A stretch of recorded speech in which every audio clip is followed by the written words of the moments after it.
Hello everyone, welcome to my channel. Thank you so much for being here today. I'm Christina. I have been putting off making this video because this is the part where we commit, or we say at least what we think we're going to commit to as far as planning goes in 2026. And although I've had my lineup pretty much solidified for a little bit now, it always feels a little exciting and nerve-wracking to come on camera and like share what I plan on using, because let's be real, you don't always follow through with what you think you're going to use, and that's okay.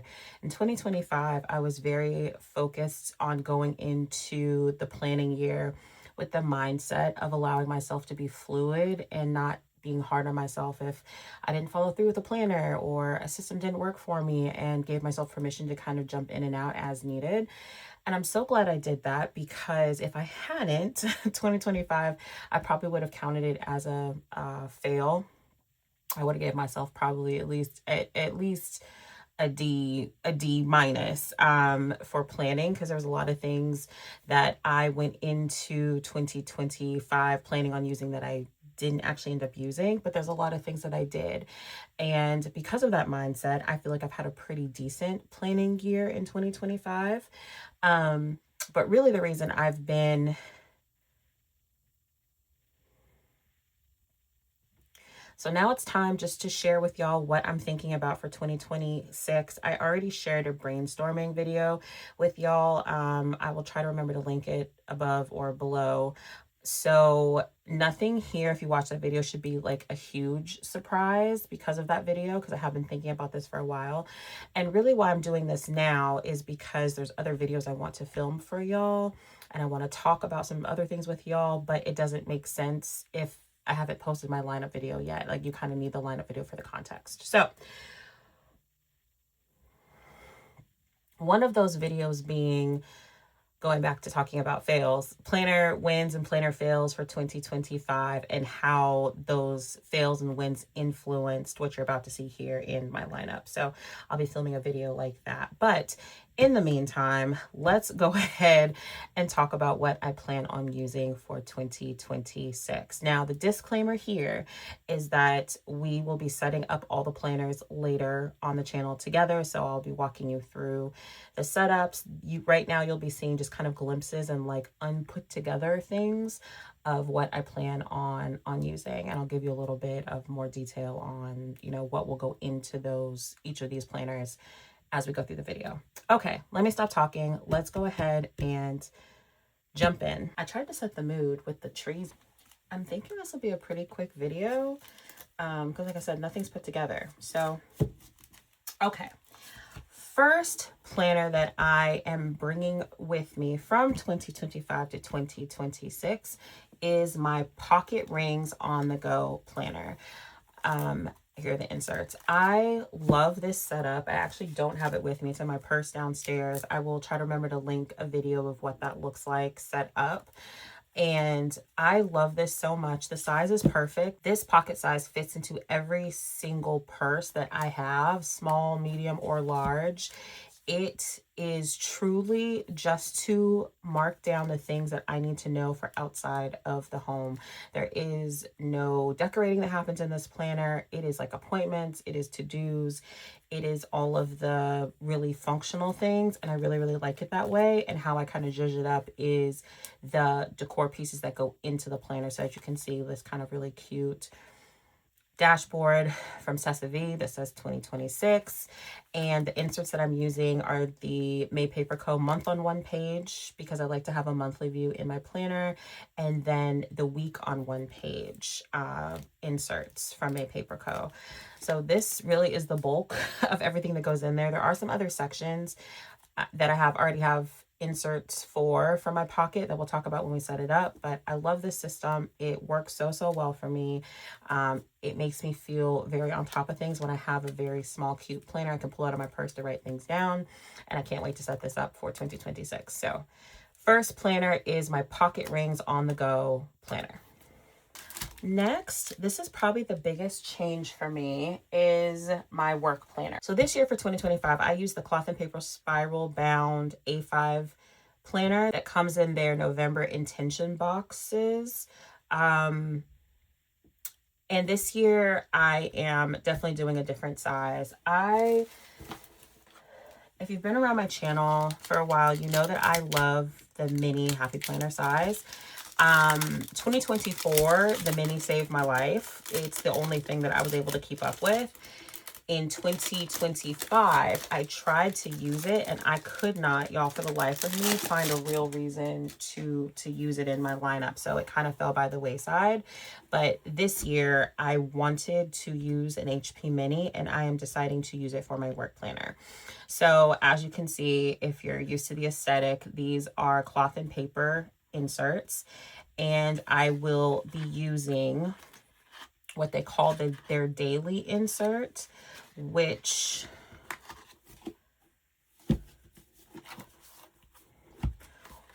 I like for a couple of reasons. We will do a really quick flip. So it has all the regular stuff that you see in here. Obviously, they stopped including the monthlies with their inserts. But what I love about this is that it is a week on, what do they call it? Like 8 pages to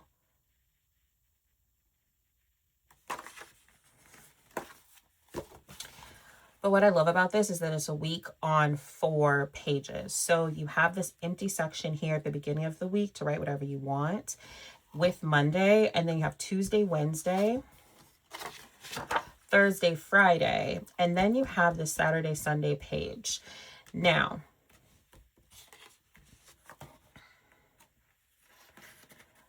the reason I picked this is because my work schedule is pretty meeting heavy. At least it was when I bought these inserts. I was having multiple meetings a day, sometimes 6, 7, 8. And I like writing down my meetings, even though I have obviously a Google Calendar for work. I also have a job that is very like task and project based. So having a place to write the tasks and have the agenda separate was important to me. I like being able to break down each day. I only work Monday through Friday. So what I plan to do is white out the Saturday and Sunday and use these for note sections for the week or for projects or for whatever. This is separable. I believe it is. Yes, it's separable. So I still have room for monthlies, which I plan on using. I've got a quarterly and monthly planner insert set from Plan Hun that I will be adding to this. And then I'll have some other sections with inserts for notes and projects and et cetera and so forth. So this is the plan, at least for now, for 2026. I am committed to using a mini Happy Planner. What might change eventually is the layout. If I figure out that this is too much room, or you know, I just need to downsize a little bit, I do have some undated like weekly inserts that I can switch over to already from, I think, Noted Co. that I had purchased last year. But I think this is going to work, at least for now. So I'm excited about this. It'll allow me to break down my day a little bit more and really see what I have going on and see if what I need to do to prioritize certain tasks. And I'm really, really excited about having a dedicated use for my HP Mini this year because I love the size and I have so many HP Mini things that I just want to use, and my work planner is a perfect place for it. So work planner will be HP Mini dated daily-ish inserts for 2026. Next, let's talk about my baby, the star of every show that she enters, which is my catch-all planner. I am, again, in 2026 using a half letter size for my catch-all. It is just my perfect size, y'all. I just love it so much. You have seen me love on my catch-all this year, and I just can't wait to love on my 2026. I will be using the Made Paper Co. weekly agenda with running tasks layout. Let me show you what it looks like.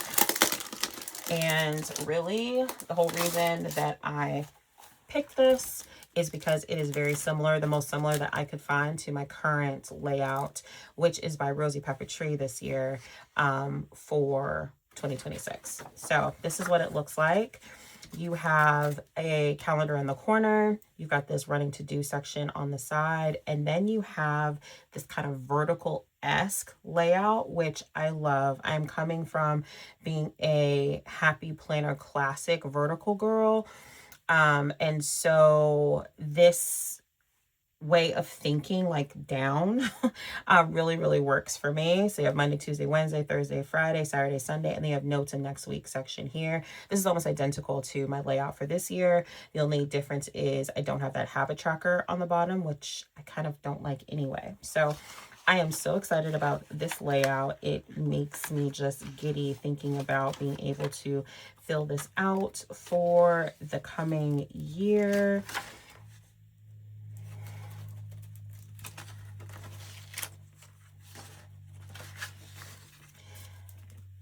These are separable. So at the beginning of the month, you have the focus of this month, master to do, important dates and notes. I do have a plethora of monthly monthly inserts that I could use. I do have a month on,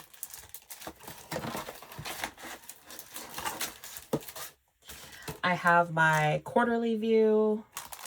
I have a month, 2 pages, which looks like this. I won't open it. You guys know what this looks like, very traditional month. I also have a couple different month on 1 page inserts that I might switch these out for or use them differently, because there's a couple other sections in my planner that use these inserts. What you don't see, or that I can use these inserts for, what you don't see right here are the other section of my planner. I plan to keep those the same. The other sections I have in my planner are my wellness section, what I call my business section, was like social media and some business idea things that I keep up with for myself.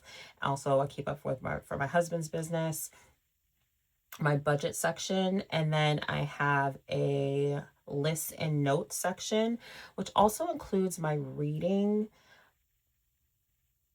tracker. I am a big audiobook listener. I listen to a lot of audiobooks every year. And so that would go in that section as well. So when I do my setup video, you'll see what inserts I'm using for those sections. But I plan to use at least one of these for the business section, so I can keep track of, you know, kind of big and businessy stuff. I could use one for my budget section. So I like a month on 1 page. It is my preferred view. So I could maybe use this for something else. I don't know, but I wanted to get a couple different versions. But I love this so much. I'm so excited about this. It is my favorite planner. And you can bet your bottom dollar that I will spend the most time setting this one up for 2026 because it is my favorite. Okay, there's a lot here to talk about, so let's just jump right in. We are doing something very different for my faith planner. Something different and something similar for my faith planner in 2026. So let's just address this here. I am going back, y'all, to a classic Happy Planner size for my scripture writing, at least that part of my faith planning journaling for 2026. I miss my faith covers. I have a collection of faith covers from the Happy Planner that are just my favorite things on in this world. If I had a fire, I obviously would probably try to save all my planning stuff, but I would definitely try to save my faith covers because I love them so much and I missed having them and looking at them and feeling them for 2025. So this is coming back in 2026. I picked this up from the Happy Planner on one of their sales that they were having. And I love this. What you won't see next year is this layout. At least you probably won't see this layout here. I actually hate, and that's a strong word, I really dislike this faith layout, although I have made it work in the past. I made it work in 2024 for the most part. But the idea of this planner, in addition to my scripture writing, which is the core purpose for it, is also to be my place for creativity. I wasn't planning on pulling this out, but if y'all have seen my faith planner this year, which obviously is a very different size and a very different format, All of my scripture writing pages have stickers on them, every single one.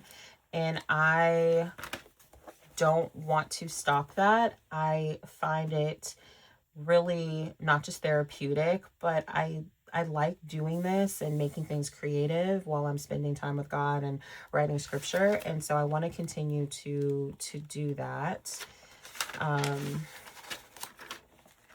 Share some other ones like that. So this is going to be kind of a mix of that. I'm giving myself room to call this like my creative space while also serving a purpose of writing scripture. I have been scripture writing, I think, since 2020, and is something that I'm just very serious about continuing to do. It helps me memorize. It helps me narrow in on different areas of the Bible that I want to study. And so what I will probably be doing for most of this planner, because I want to keep it creative, is switching up the layout. I have a whole bunch of old Happy Planner pages, note pages, planner pages, etc., that I can dip in and out of whatever layout that I want.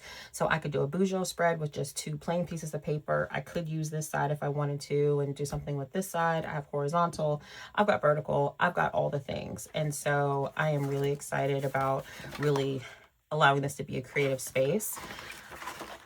I'll show you the dividers, because I do like the dividers, and I will keep those. I don't usually monthly plan in here, although I could if I wanted to.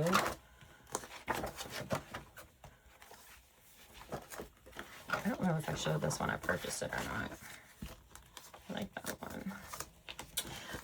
So it's just a fun little planner, and I'm really excited about using my covers.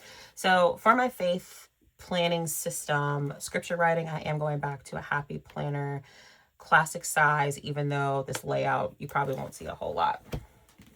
Okay, the next part of my faith system is this R's journal. Hopefully the video's up now of me flipping through this journal. I was gifted this at the Chicago Planner Conference at this simple paper table. And I shared in that video that I was thinking about using this for like daily worship, gratitude, prayer, something of that nature. There isn't a lot of room to write here, and I do want to still use this to decorate. I'm a little bit on the fence though, because having something else daily to do outside of scripture writing, y'all, I'm not the best daily person to be checking in and doing stuff every single day. So we will see how this goes. Right now, in my mind, these will kind of go together. So I can do, you know, my scripture writing, and then I can come over here and jot a little something. What I'm thinking about maybe is like worship lyrics. I used to do that in my faith or my scripture writing planner all of the time, and I really enjoyed doing that. We will see what this turns into. We'll see what this turns into, but that's the idea, at least for now. I want it to be something faithy, so we'll add that to the lineup. I don't even know what to call that. We'll just call it the R's journal. And then, y'all, I have a notebook. I have some mixed feelings about using the system that I use this year for my scripture writing. But one thing that I really enjoyed this year is using the blank pages for my sermon notes, and carrying this with me to and from church. And so it got me thinking, what if I had something that was a little bit smaller that I could do that and continue to track those in. So I purchased a Stalogy notebook. This is a B6 size, and the paper is white and it's grid, which is my favorite, y'all. And I am planning on using this notebook or a similar notebook. I also bought an A6, and I also ordered I ordered a lot. Ordered a few half-size notebooks from R. Estelle to keep track of my sermon notes, keep track of things that I'm studying in the Bible, keep track of questions, conversations that I'm having, almost like a commonplacing for Bible study and sermon notes. that's what I'm thinking of. One thing that I really enjoyed doing this year was kind of practicing my doodling. I am not an artist, y'all, by any means necessary. I think I've showed this page like 800 times on this channel by now, but like I would this year, only this year have I done this, wrote down like the sermon title, doodled some things, and it really made it kind of fun, and it made it fun to look back through my notes, which I don't always do, don't actually usually do. But I really enjoyed kind of flipping back through here to be like, huh, Christina, you drew a hammer and a nail. Like, that's kind of fun. And so I want a place where I can continue that. Like I said, the size of the notebook might change. What I'm doing in here might be a little mixed, but all in all, I'm pretty sure that I want a notebook to continue doing something faithy in. I've tried doing it in here. I just don't like carrying this big one back and forth to church. In here, I just don't think I have enough room to write what I want to write, but I know a notebook has worked for me in 2025, so I want to continue that. So this is, at least right now, the faith system that I have planned. At the very least, I think it'll be these two, without the R's journal, but we're going into 2026 positive mindset with the idea to use all three of these, but also with the mindset that if something's not working, we will just pivot and we will move on. So this is my faith system for now for 2026. And the last planner, notebook, journal that I'm kind of on the fence about is a personal rings. Somewhere along the line of 2026, I fell down the rings rabbit hole and I purchased a lot of items, which I'm not going to show to you right now, but I purchased a lot of items for personal rings and for A5.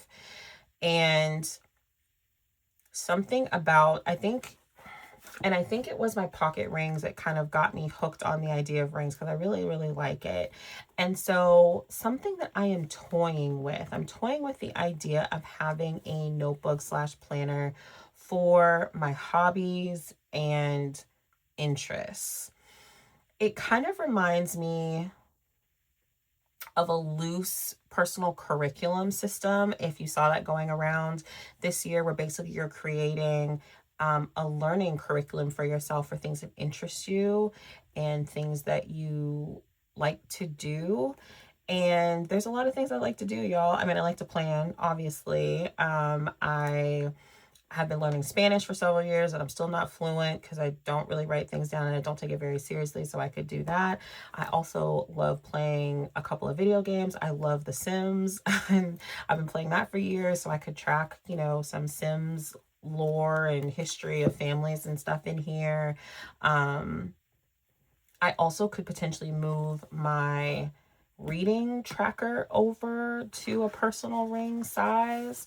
Right now it lives in my catch-all, so there's a lot of things that I could put in here or into a notebook or any personal ring system. But I have some really cute inserts. I've got some really cute dashboards that I kind of want to use, but I don't want to push it. I don't want to put pressure on that because ultimately those things could also live in my catch-all if I really wanted to track them. So I'm very on the fence about personal rings and what I would do with it. I don't want to just put a planner in my system for the sake of putting it in there because I know I won't keep up with it if that's the mindset. But I have been thinking about, Christina, where would you track the things that you just enjoy doing or that you want to learn casually? So something that you don't have to do every day. You don't have to worry about checking in every day, but just where would you put that? So I'm thinking about it. So personal rings for a loose personal curriculum, hobby / interest might be on the table for 2026. We'll have to see how everything shakes out. It would definitely be a lower priority planner that I would set up, and definitely like the last thing I would set up. But all the other ones are for sure. This one is just very much a maybe. Y'all, that is it. So I have 4 for sure's and 1 maybe. We have whittled our way down to 5. Can you believe it? If you've been watching my content for a while, you know, at one point I think I had like 8 or 9 planners. And we are definitely streamlining, becoming more intentional about our planning system. So just to recap, I will have a half letter catch-all. My faith system consists of a Happy Planner Classic for my scripture writing, a notebook, either a B6 or an A6 for my faith notes, sermon notes, study notes, etc. and so forth. Potentially the R's journal for gratitude, worship, kind of daily writing. My work planner will be a Happy Planner Mini. And my on-the-go planner, purse planner will be pocket rings. And then possibly the personal rings for interests and hobbies. We'll have to see how that goes. But that is everything, y'all. I am so excited about 2026. Number one, because I found some things in 2025 that really worked for me. I love that I've been able to pare it down into planners that are meaningful and intentional. And also I'm kind of excited to like try a couple new things out. I feel like 2026 is a good mix of like old and new, to see how things work, and pivot if necessary. I'm still keeping the mindset of being fluid and, you know, just seeing where things go and rolling with the punches. So thank you so much for hanging out with me for my lineup video. If you liked it, please like and subscribe. You can also head over to my Instagram, exo.christina is where I'm at over there, to see more plannery things. I appreciate y'all hanging out with me so much, and I hope to be planning with you very, very soon. XO. Bye, y'all.